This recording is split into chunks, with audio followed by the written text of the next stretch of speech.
കണ്ടില്ലായിരുന്നെങ്കിൽ ഞാനിവിടെ വീണുപോയേനെ. ഇപ്പൊ ഇടയ്ക്കിടയ്ക്ക് ഇങ്ങനെ വരാറുണ്ട്.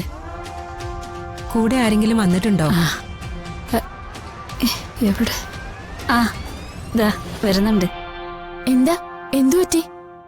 തലചുറ്റലാണെന്ന് തോന്നുന്നു. ഞാൻ വീഴാൻ പോയപ്പം എന്നെ താങ്ങിയത് ശോഭനയാ.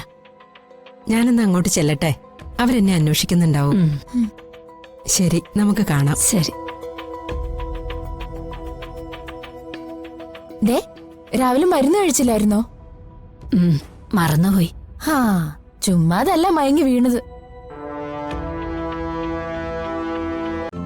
ഇന്ന് തന്നെ ഡൗൺലോഡ് ചെയ്യൂ. കാണൂ നിങ്ങളുടെ ഫേവറേറ്റ് ഷോസ്.